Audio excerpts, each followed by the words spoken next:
A razão pela qual consegui resistir à tempestade é que eu sabia que se eu cedesse a ela, não haveria Israel. É simples assim. Se você olhar para onde Israel estava antes do ataque de 7 de outubro e onde está hoje, na verdade estamos mais fortes. Somos reconhecidos como a potência mais forte do Oriente Médio. Quando você é forte, as nações se aproximam de você. E estamos de volta para mais um episódio de Standpoint. Eu sou Gabe Grossman, ainda estamos aqui em Jerusalém. Estive aqui nas últimas semanas para os feriados judaicos. Estar aqui tem sido um momento e um período histórico marcantes. Tive a sorte de estar no Knesset, no parlamento israelense, para ver o presidente Donald Trump fazer seu discurso histórico.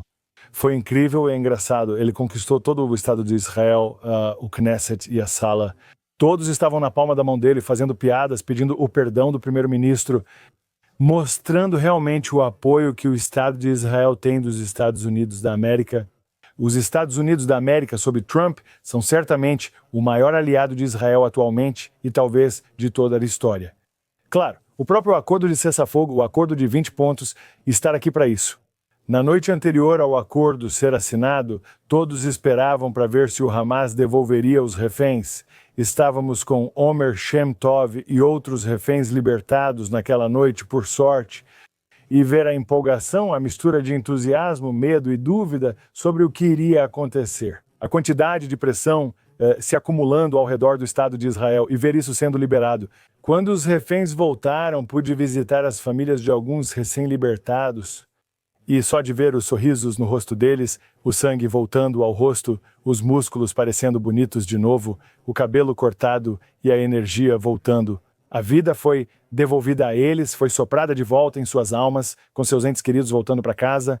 E estar aqui para isso foram momentos que nunca vou esquecer na vida. Claro, né? Tivemos James David Vance aqui esta semana, Marco Rubio também esteve aqui esta semana, o secretário de Estado, nosso ex-senador do estado da Flórida. Tudo o que tem acontecido aqui mudou o rumo das coisas desde o fim desta guerra. E claro, há muitas perguntas para aqueles de nós que acompanham isso de perto, nem tudo é preto no branco.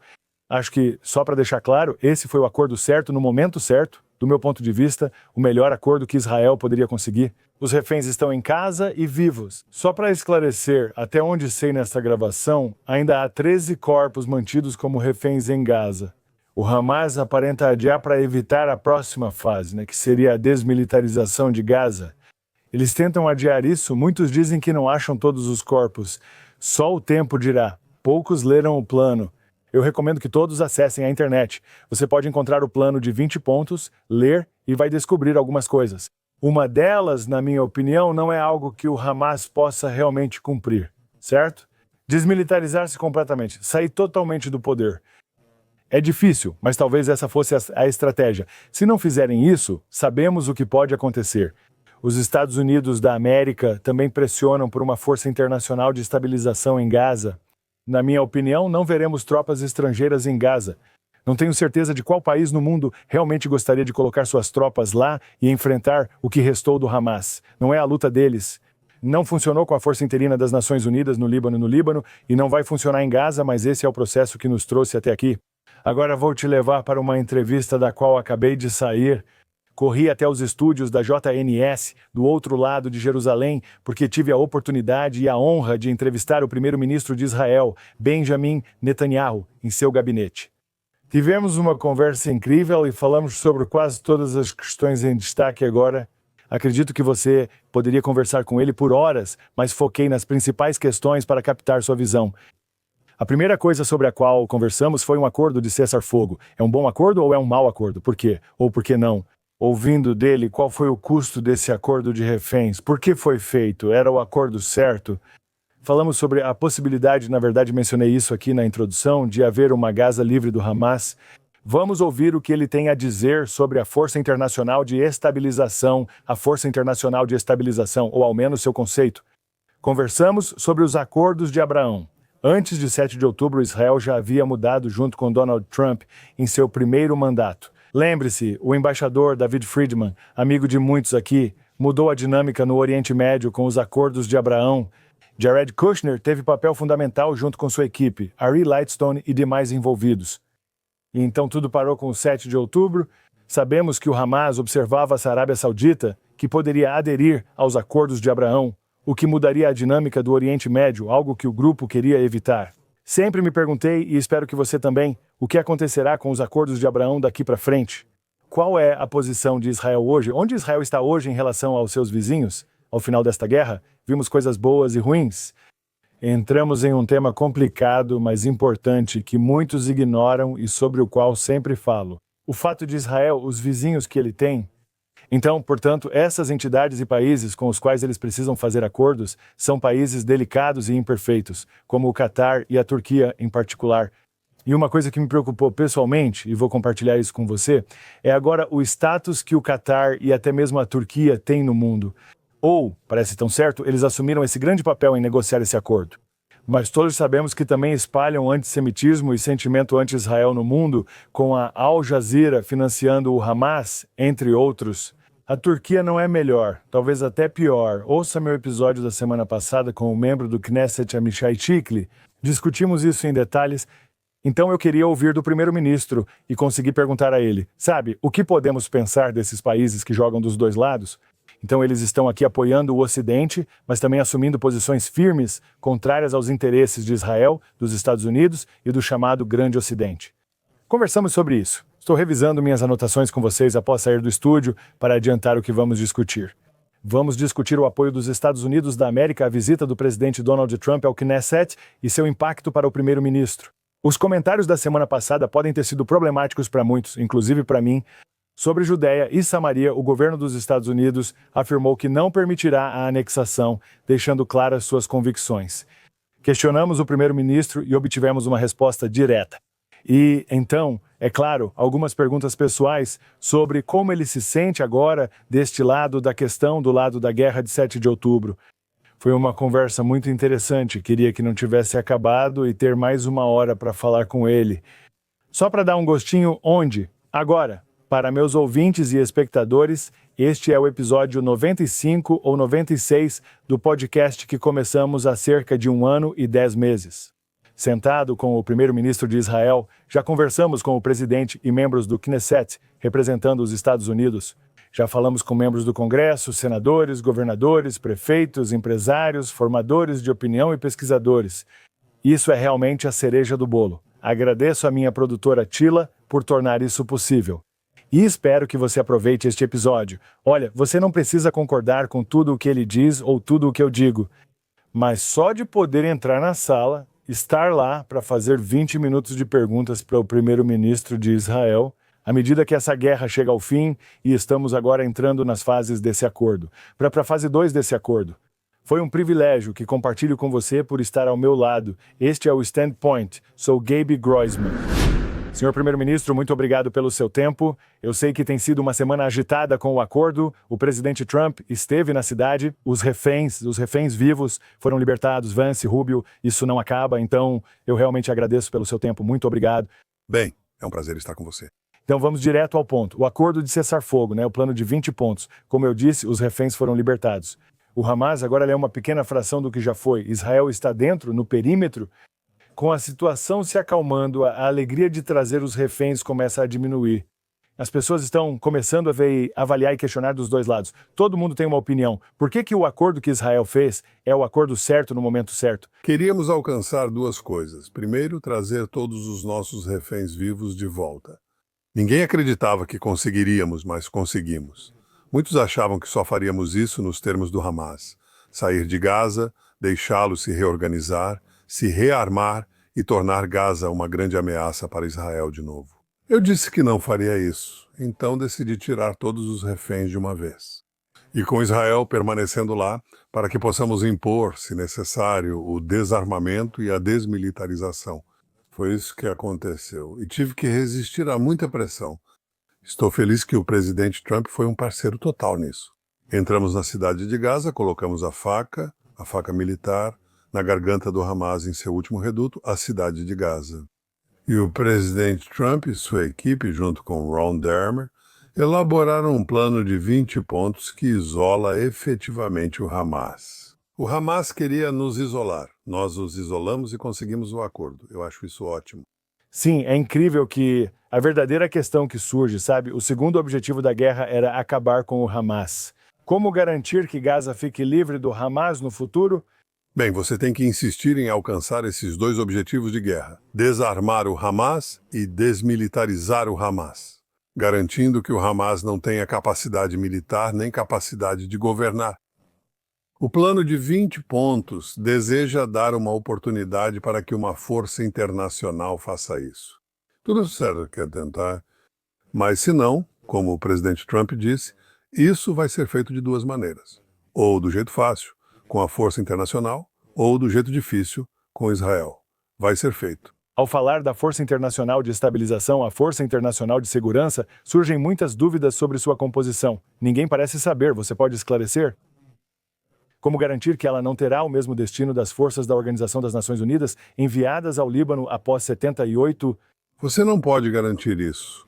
Pode tentar tudo para dar certo, mas precisamos da composição certa. Os Estados Unidos deixaram claro e concordamos.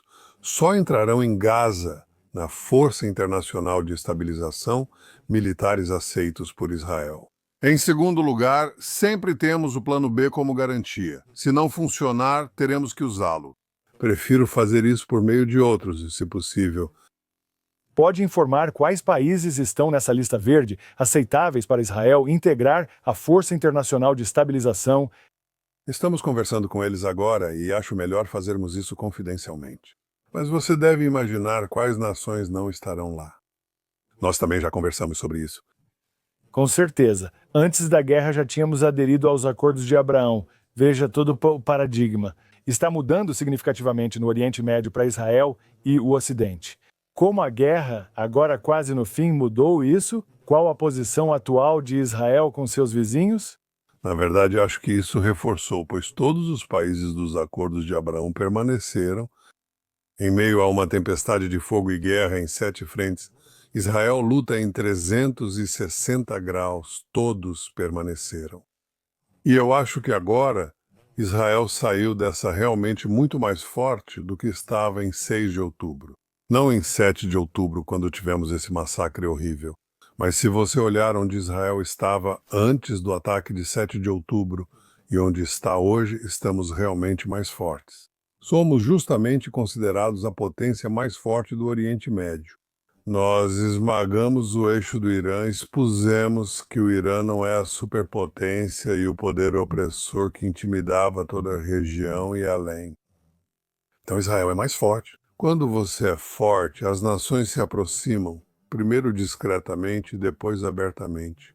Mas é isso que está acontecendo agora. Acho que os acordos de Abraão têm, na verdade, uma chance de serem ampliados para outros países. E não preste atenção ao barulho superficial.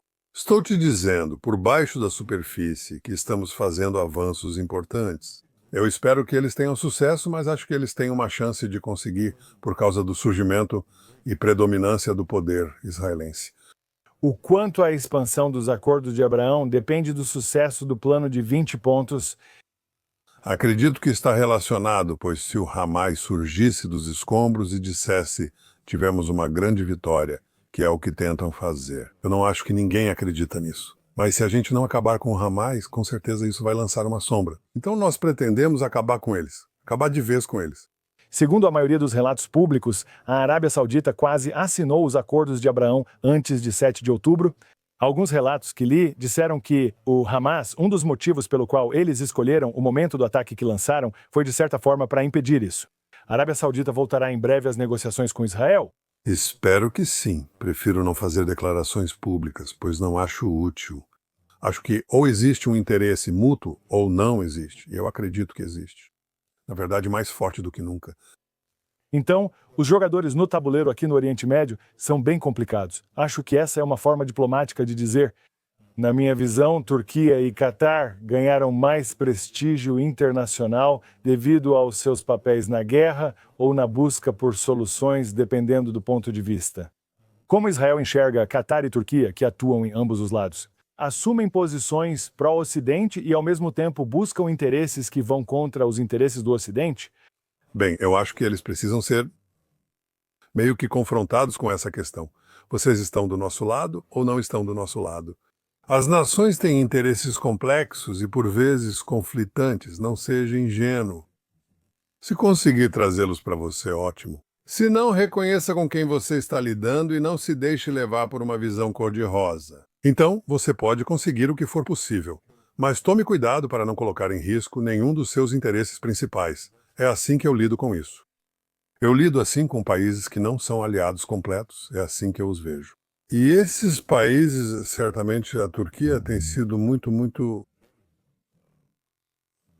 opositora. Isso é pouco dizer. Muito hostil a Israel e ao sionismo nos últimos anos. E isso é lamentável porque não deveria haver um conflito entre nós. Mas você sabe, nós olhamos, nós estamos de olhos abertos. E o Catar teve seus problemas. Você sabe, seu envolvimento em camp dos Estados Unidos da América a Al Jazeera, que estava apenas envenenando a mente de bilhões. E eu disse isso aos cataris. Eu disse, eu aprecio a ajuda de vocês para tirar os reféns. Também reconheço as coisas que nos preocupavam muito. Gostaríamos que se afastassem disso e fossem parceiros positivos. E eu disse isso bem abertamente. E vou dizer de novo, estou dizendo aqui. Tive o privilégio de estar no Knesset quando o presidente Trump visitou com a delegação dos Estados Unidos da América nas arquibancadas. Assistir foi incrível. Como foi para você ter um presidente dos Estados Unidos da América lá? Uma visita triunfante enquanto a guerra terminava? Acho que foi ótimo. Acho que foi uma visita inesquecível, um discurso inesquecível. Acho que isso envolveu todos os israelenses e muitos ao redor do mundo na compreensão da força da nossa aliança e da importância dos Estados Unidos sob o presidente Trump. Voltando ao cenário mundial, tornando-se uma potência dominante, moldando eventos e ajudando a transformar o Oriente Médio juntos, foi basicamente o que fizemos. No segundo ou terceiro dia da guerra, eu disse, sabe, com esse horror nos corações, temos esse massacre que não víamos desde o Holocausto de 7 de outubro. E então o Hezbollah entra na guerra também. Eu disse, ninguém acreditou em mim, mas eu acreditei em mim. Eu disse, vamos mudar o Oriente Médio. O presidente Trump pensa igual. E em muitas coisas nós concordamos exatamente. Então, estamos avançando juntos para fazer isso. E eu acho que o discurso no Knesset fez duas coisas. Primeiro, realmente transmitiu a profundidade da aliança, né, a simpatia da aliança. Não é uma aliança sem problemas. Toda aliança tem problemas. Mas esta é tão central, tão importante, para o futuro de Israel e acho que também para o futuro das alianças dos Estados Unidos ao redor do mundo. Isso foi comunicado claramente. O segundo ponto foi que o presidente Trump é um líder único. Não me lembro de nenhum presidente que tenha tido isso. Uma influência tão abrangente e pessoal em moldar eventos ao redor do mundo. Foi a fusão dessas duas coisas que tornou tudo notável e inesquecível. Sim, com certeza, e também hilário. Foi engraçado. Sim, verdade. E a maioria das pessoas não viu isso, eu acho. Mas é importante, na minha opinião, que o público americano saiba que todo o espectro político de Israel estava apoiando ele naquele dia, no que ele estava dizendo e no apoio dele a Israel. Alguns apoiaram de má vontade, mas tudo bem. A maioria, porém, se surpreendeu com a força do apoio a ele. Ele disse que se surpreendeu com a força do apoio a mim, porque ele está lendo essas pesquisas falsas que estão saindo, né, na nossa chamada grande mídia. Mas olhe para as pesquisas que vem acertando ao longo do tempo. E o que você viu no Knesset? E ele me disse isso. O que eu vi no Knesset foi um apoio maciço para você. Ele me disse para você, Bibi. E eu disse, isso só reflete o que ocorre lá fora, no campo. E eu fiquei muito feliz tanto com o grande apoio para ele, quanto, sinceramente, com o apoio positivo que ele presenciou para mim. Porque, caso contrário, você não saberia. Você simplesmente não saberia. Há tanta desinformação, tanta difamação, tanta degradação que isso realmente ajudou. E eu gosto muito disso, obviamente. Para nós, como você sabe, que somos muito favoráveis a Israel e aos Estados Unidos, nesta semana surgiram comentários que levantaram questões sobre o relacionamento que sabemos ser próximo. Onde o governo fez comentários sobre a votação para declarar soberania em Judá e Samaria. Além disso, o presidente fez um comentário sobre a libertação de Barghouti e seu papel nisso. Qual papel os Estados Unidos da América devem ter nos assuntos internos de Israel? Há um limite que até os maiores aliados devem respeitar? Sim, eu acho que sim. Quero dizer, apesar deste ou daquele comentário, nós temos uma grande aliança de parceiros. Sabe, é interessante como o pêndulo oscila. Eu estava em Washington há algumas semanas e ouvi: Netanyahu controla os Estados Unidos da América e sua política de defesa. E então mudou. Os Estados Unidos controlam Netanyahu e controlam a política de defesa de Israel. Nenhum argumento ou afirmação é verdadeira. Israel é independente. Os Estados Unidos são definitivamente um país independente e nós somos parceiros. Nós não somos um intermediário, não somos um poder submisso, somos um Estado independente e nós mesmos elaboramos nossa política de segurança e a seguimos. Nos defendemos sozinhos, decidindo o que é perigoso e agindo conforme isso. Tanto na prevenção de ataques, por exemplo, ao longo da nova linha amarela em Gaza. Se você nos atacar, revidamos na hora. Se preparar um ataque, vamos até você e eliminamos. Acabamos de fazer isso em Gaza, assim como fazemos no Líbano. Não é só se o Hezbollah atacar, mas se ele se organizar para nos atacar. Não pedimos permissão aos americanos, apenas informamos.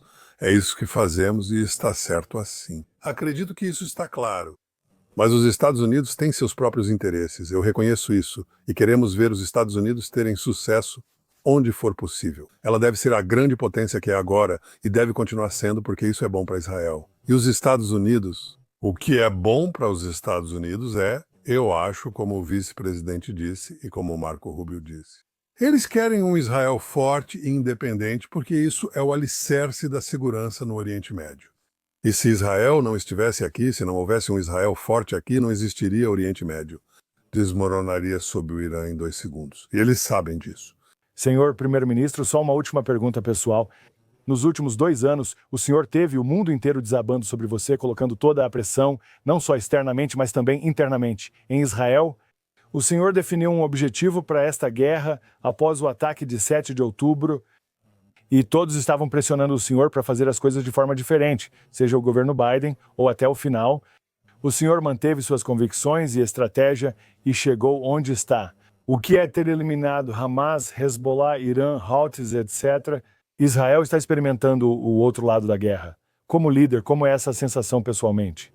Em que posição você sente que está agora depois de passar por tudo isso?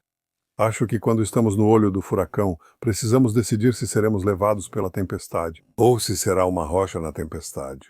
Se você fosse levado pela tempestade, Israel e os Estados Unidos teriam sofrido grandes derrotas. Teria sido um triunfo para o eixo do Irã se tivéssemos aceitado todas as pressões que foram colocadas sobre nós, tanto de fora quanto de dentro. Pressão interna pelo Estado profundo, pela esquerda e por outros para ficarmos parados.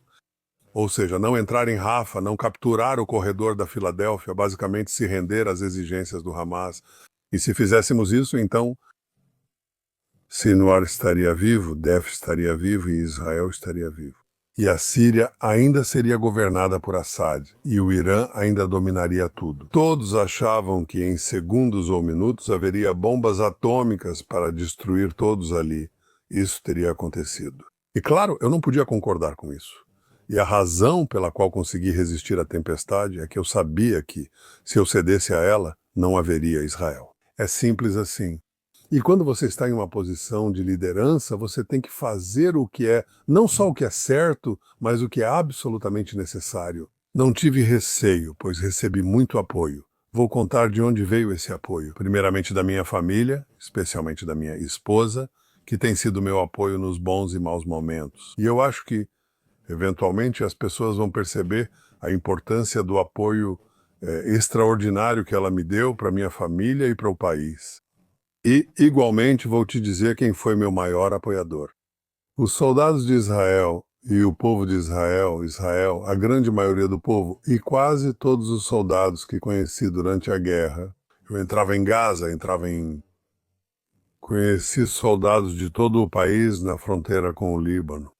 Eles são comandantes incríveis, os comandantes de divisão e outros. E eles disseram: primeiro-ministro, continue, não pare, não desista. Isso ajuda muito.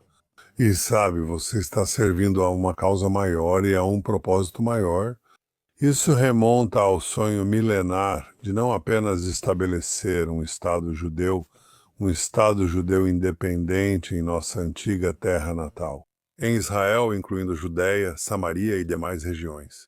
Isso remonta ao fato de que a nossa geração agora é responsável por preservar esse sonho, mantê-lo vivo, garantir sua vitalidade. Então acho que tive um grande apoio. Você pode ter pensado que eu estava isolado, mas eu não me sentia assim. Eu sentia que tinha o melhor apoio que qualquer líder pode esperar. Senhor Primeiro-Ministro, obrigado pelo seu tempo e pelo trabalho que faz. Obrigado. Bom, pessoal, espero que vocês tenham gostado dessa conversa. Como vocês viram, eu estava ansioso para fazer mais algumas perguntas. Talvez eu tenha recebido um bilhete dizendo última pergunta. Se não fosse por isso, eu teria continuado. Lisa, sei que você queria que eu perguntasse sobre Jonathan Netanyahu, irmão dele de abençoada memória, então faço isso agora no encerramento.